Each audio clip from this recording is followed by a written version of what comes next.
ജർമ്മനിയിൽ പുതിയതായിട്ട് എത്തിയോ എങ്കിൽ ഈ 10 കാര്യങ്ങൾ നിങ്ങൾ ഒരിക്കലും ചെയ്യരുത്. കാരണം ചില കാര്യങ്ങൾ ഇന്ത്യയിൽ ചെറിയ കാര്യങ്ങളായി തോന്നാം, പക്ഷേ ജർമ്മനിയിൽ അതേ കാര്യം നിങ്ങളുടെ ജോലി, ഔഫൻഹാൾസ് ടൈറ്റിൽ, പണം പണം ക്രിമിനൽ റെക്കോർഡ് ഇതിനൊക്കെ കാരണമായേക്കാം, അല്ലെങ്കിൽ ഇതിനെയൊക്കെ ബാധിച്ചേക്കാം. ഒന്നാമതാണ് ചൈൽഡ് പോണോഗ്രഫി കാണുകയോ ഡൗൺലോഡ് ചെയ്യുകയോ ഷെയർ ചെയ്യുകയോ ചെയ്യരുത്. ഇത് വളരെ സീരിയസ് ആയിട്ടുള്ള ഒരു കാര്യമാണ്. ജർമ്മനിയിൽ കുട്ടികളെ ഉൾപ്പെടുത്തിയ ലൈംഗിക ഉള്ളടക്കം അസസ് ചെയ്യുന്നതും സ്വന്തമാക്കുന്നതും കൈവശം വയ്ക്കുന്നതും മറ്റുള്ളവർക്ക് നൽകുന്നതും ഗുരുതരമായിട്ടുള്ള കുറ്റമാണ്. According to the section 184 of German criminal record പ്രകാരം ചില സാഹചര്യങ്ങളിൽ ഇതിന് 3 മാസം മുതൽ 5 വർഷം വരെ തടവ് ലഭിക്കാം. അതുകൊണ്ട് വാട്സപ്പ് ഗ്രൂപ്പിലോ ടെലഗ്രാമിലോ ആരെങ്കിലും ഇത്തരം കണ്ടൻറ്റ് അയച്ചാൽ പോലും ഡൗൺലോഡ് ചെയ്യരുത്, കാണരുത്, സേവ് ചെയ്യരുത്, ഫോർവേഡ് ചെയ്യരുത്.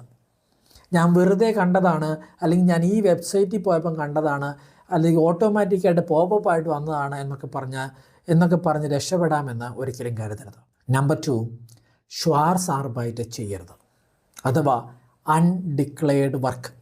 ഉദാഹരണത്തിന് വീക്കെൻഡ് റെസ്റ്റോറൻറ്റിൽ ക്യാഷ്യറായിട്ട് ജോലി ചെയ്യാം, പേപ്പറൊന്നും വേണ്ട, ടാക്സ് കൊടുക്കേണ്ട, ഇങ്ങനെ ആരെങ്കിലും പറഞ്ഞാൽ വേണ്ട എന്ന് തന്നെ പറയുക. നിങ്ങളുടെ ജോലി നിയമപരമായി അനുവദിച്ചിട്ടുണ്ടോ, അത് ശരിയായി ഡിക്ലെയർ ചെയ്തിട്ടുണ്ടോ എന്ന് വളരെ പ്രധാനപ്പെട്ട കാര്യമാണ്. പ്രത്യേകിച്ച് ഫോറിൻ വർക്കേഴ്സിന് എംപ്ലോയ്മെൻറ്റ് പെർമിഷനും റെസിഡൻസ് സ്റ്റാറ്റസും നിർണായകമാണ്. നമ്പർ 3, നിങ്ങളുടെ വിസ, റെസിഡൻസ് പെർമിറ്റ് അനുവദിക്കാത്ത ജോലി ചെയ്യരുത്. എനിക്ക് ജർമ്മനിയിൽ താമസിക്കാൻ പെർമിഷൻ ഉണ്ടല്ലോ, അതുകൊണ്ട് എന്ത് ജോലിയും ചെയ്യാം, അങ്ങനെയല്ല. നിങ്ങളുടെ ഔഫൻഹാൾസ്റ്റൈറ്റിൻ്റെ കണ്ടീഷൻസ് നോക്കണം. അത് നമ്മുടെ വിസ അടിച്ച് കിട്ടുമ്പോൾ എൻ്റെ ഓപ്പോസിറ്റ് പേജിൽ തന്നെ അത് കൊടുത്തിട്ടുണ്ടാകും. ടൂറിസ്റ്റ് ഷെങ്കൻ വിസ ഉപയോഗിച്ച് ജർമ്മനിയിൽ വന്ന് ജോലി ചെയ്യാനായിട്ട് ഒരിക്കലും സാധിക്കില്ല. അതുപോലെ നിങ്ങളുടെ റെസിഡൻസ് പെർമിറ്റ് ഒരു പ്രത്യേക എംപ്ലോയ്മെൻറ്റ് കണ്ടീഷന് വിധേയമാണെങ്കിൽ അതിനനുസരിച്ചേ ജോലി ചെയ്യാവൂ എന്ന് മേക്ക് ഇറ്റ് ഇൻ ജർമ്മനിയിൽ കൃത്യമായിട്ട് പറഞ്ഞിട്ടുണ്ട്. നമ്പർ 4, ഫേക്ക് ഡോക്യുമെൻറ്റ്സ് ഉപയോഗിക്കരുത്. Fake certificate, fake experience letter, അല്ലെങ്കിൽ ഫേക്ക് പേ സ്ലിപ്സ്, അല്ലെങ്കിൽ fake medical certificate, fake signature, അങ്ങനെ ചെയ്ത് എനിക്ക് ലൈഫ് നന്നായിട്ട് മാനേജ് ചെയ്യാമെന്ന് നിങ്ങൾ കരുതരുത്. ജർമ്മൻ ക്രിമിനൽ കോഡ് 267 പ്രകാരം ഡോക്യുമെൻ്റ് ഫോർജറി ഒരു ക്രിമിനൽ ഒഫൻസാണ്. ചില സാഹചര്യങ്ങളിൽ 5 വർഷം വരെ തടവോ പിഴയോ ലഭിക്കാം. ജർമ്മനിയിൽ ഒരു ഡോക്യുമെൻ്റ് ഫേക്ക് ആണെന്ന് കണ്ടെത്തിയാൽ സോറി, അറിയില്ലായിരുന്നു എന്നത് എല്ലായ്പ്പോഴും ഒരു പരിഹാരമല്ല. നമ്പർ 5, ഗവൺമെൻറ്റിനോട് കള്ളം പറയരുത്. വിസ ആപ്ലിക്കേഷൻ, റെസിഡൻസ് പെർമിറ്റ്, ഔസ്ലാൻഡ് ബെഹോഡ്, ടാക്സ് അതോറിറ്റീസ്, ഇൻഷുറൻസ്, ഏതെങ്കിലും ഒഫീഷ്യൽ പ്രൊസീജിയറിൽ നോയിങ്ലി ഫാൾസ് ഇൻഫർമേഷൻ കൊടുക്കുന്നത് വളരെ സീരിയസ് ആണ്. റെസിഡൻസ് ആക്റ്റിൽ ഫാൾസ് ഓർ ഇൻകംപ്ലീറ്റ് ഇൻഫർമേഷൻ ഉപയോഗിച്ച് റെസിഡൻസ് ടൈറ്റിൽ നേടുന്നതുമായി ബന്ധപ്പെട്ട ക്രിമിനൽ പ്രൊവിഷൻസ് തന്നെയുണ്ട്. അതുകൊണ്ട് ഈ ചെറിയ കാര്യം പറഞ്ഞില്ലെങ്കിൽ എന്ത് സംഭവിക്കുമെന്ന് ചിന്തിക്കാതെ എപ്പോഴും ജെനുവിനായിട്ടുള്ള സത്യമായിട്ടുള്ള ആൻസറുകൾ മാത്രം പറയുക. നമ്പർ 6, ടാക്സ് ഒഴിവാക്കാൻ ക്യാഷ് ഇൻകം ഒളിപ്പിച്ച് വയ്ക്കുന്നത്. ഇത് എനിക്ക് ക്യാഷായിട്ട് കിട്ടിയതല്ലേ, ടാക്സ് ഓഫീസിൽ അറിയിക്കേണ്ട, സ്മാൾ എമൗണ്ട് ആണ്, ഇങ്ങനെയുള്ള ലോജിക്ക് ജർമ്മനിയിൽ അപകടകരമാണ്. ടാക്സ് റെലവൻറ്റ് ഇൻഫർമേഷൻ തെറ്റായി നൽകുകയോ മറച്ചു വയ്ക്കുകയോ ചെയ്ത് ടാക്സ് കുറയ്ക്കുന്നത് സ്റ്റോയർ ഹിൻഡർസൈഹും ടാക്സ് ഇവേഷൻ ആക്കാം. ഇതിന് 5 വർഷം വരെ തടവോ പിഴയോ ലഭിക്കാം. നമ്പർ 7, ലൈസൻസ് ഇല്ലാതെ വാഹനം ഓടിക്കരുത്. ഇന്ത്യയിൽ ലൈസൻസ് ഉണ്ട്, ഫ്രണ്ടിൻ്റെ കാറാണ്, ഒന്ന് മാത്രം ഡ്രൈവ് ചെയ്തല്ലേ ഉള്ളൂ, ഇങ്ങനെ പറഞ്ഞ് ജർമ്മനിയിൽ ലീഗലി റിക്വയർഡ് ഡ്രൈവിംഗ് ലൈസൻസ് ഇല്ലാതെ വാഹനം ഓടിക്കുന്നത് ക്രിമിനൽ ഒഫൻസ് ആകാം. ജർമ്മൻ ക്രിമിനൽ കോഡ് 21 പ്രകാരം ആവശ്യമായ ഫാർ അലൗവൻസ് ഇല്ലാതെ മോട്ടോർ വെഹിക്കിൾ ഓടിച്ചാൽ 1 വർഷം തടവോ പിഴയോ ലഭിക്കാം. അതുകൊണ്ട് ഡ്രൈവിംഗ് ലൈസൻസ് റൂൾസ് ആദ്യം മനസ്സിലാക്കാം. നമ്പർ 8, മറ്റുള്ളവരുടെ പ്രൈവറ്റ് കോൺവെർസേഷൻ സീക്രട്ട്ലി റെക്കോർഡ് ചെയ്യരുത്. ഇത് പല ന്യൂ കമേഴ്സിനും അറിയാത്ത ഒരു കാര്യമാണ്. ഒരാളുമായി സംസാരിക്കുമ്പോൾ എവിഡൻസ് വേണം എന്ന് പറഞ്ഞ് സീക്രട്ടായി ഓഡിയോ റെക്കോർഡ്, വീഡിയോ റെക്കോർഡ് ചെയ്യുന്നത് എല്ലായ്പ്പോഴും ലീഗലാണെന്ന് കരുതരുത്. ജർമ്മൻ ക്രിമിനൽ റെക്കോർഡ് 201 പ്രകാരം മറ്റൊരാളുടെ നോൺ പബ്ലിക് സ്പോക്കൺ വേർഡ്സ് അനുമതിയില്ലാതെ റെക്കോർഡ് ചെയ്യുന്നത് കുറ്റകരമാണ്.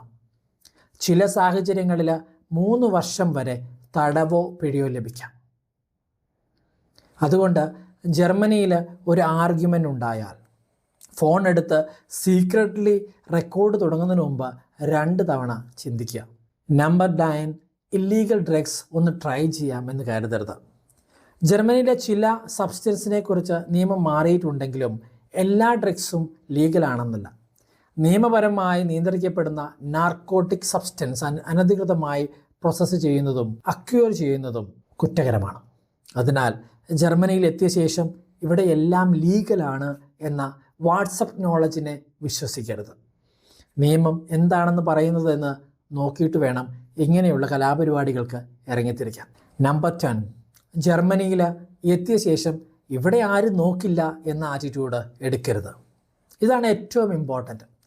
ജർമ്മനിയിൽ നിങ്ങൾ ന്യൂ കൊമർ ആണെങ്കിലും സ്റ്റുഡൻ്റ് ആണെങ്കിലും വർക്കർ ആണെങ്കിലും നേഴ്സാണെങ്കിലും ഹൗസ് ബിൽഡിംഗ് ചെയ്യുന്ന ആളാണെങ്കിലും ജർമ്മൻ ലോ നിങ്ങൾക്ക് ബാധകമാണ്.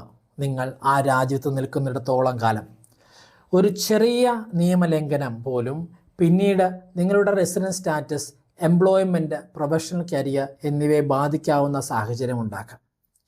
ജർമ്മൻ റെസിഡൻസ് ആക്ട് പ്രകാരം പബ്ലിക് സേഫ്റ്റി ഓർഡറിന് ഗുരുതരമായ ഭീഷണി ഉണ്ടാക്കുന്ന സാഹചര്യങ്ങളിൽ എക്സ്പ്ലഷൻ പ്രൊവിഷൻസ് പോലും ബാധകമാകാം. അതുകൊണ്ട് ജർമ്മനിയിൽ എത്തിയപ്പോൾ ഒരു കാര്യം മാത്രം ഓർക്കുക, എനിക്ക് ജർമ്മനിയിലെ നിയമങ്ങൾ അറിയില്ലായിരുന്നു എന്നത് നിയമങ്ങൾ അവഗണിക്കാനുള്ള ലൈസൻസ് അല്ല. നിയമം അറിയുക, നിയമം പാലിക്കുക, ഡോക്യുമെൻറ്റ്സ് ഒക്കെ ശരിയായി സൂക്ഷിക്കുക, നിങ്ങളുടെ ജോലി ലീഗലാണെന്ന് ഉറപ്പാക്കുക, നിങ്ങളുടെ റെസിഡൻസ് കണ്ടീഷൻസ് മനസ്സിലാക്കുക. കാരണം ജർമ്മനിയിൽ നിങ്ങളുടെ ഫ്യൂച്ചർ നിർമ്മിക്കാൻ വർഷങ്ങൾ വേണ്ടി വരും. പക്ഷേ ഒരു തെറ്റായ തീരുമാനം അത് തകർക്കാൻ ചിലപ്പോൾ 1 നിമിഷം മതി.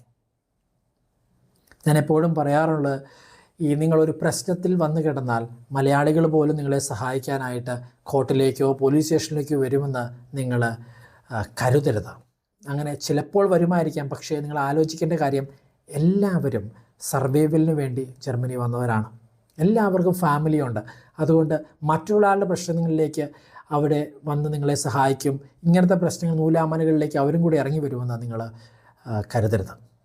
സോ പ്രൈവസി, ഇൻഡിവിജ്വലിസം ഇതൊക്കെ കോമൺ ആണ്. ഓക്കെ, അതുകൊണ്ട് take care of yourself. ഈ വീഡിയോ ജർമ്മനിലുള്ളവർക്കും ജർമ്മൻ പഠിക്കുന്നവർക്കും ജർമ്മനിലേക്ക് പോകാൻ ഇഷ്ടപ്പെടുന്നവർക്കും അയച്ചു കൊടുക്കുക. So I am again signing off. I am Sachin from safe home, Germany.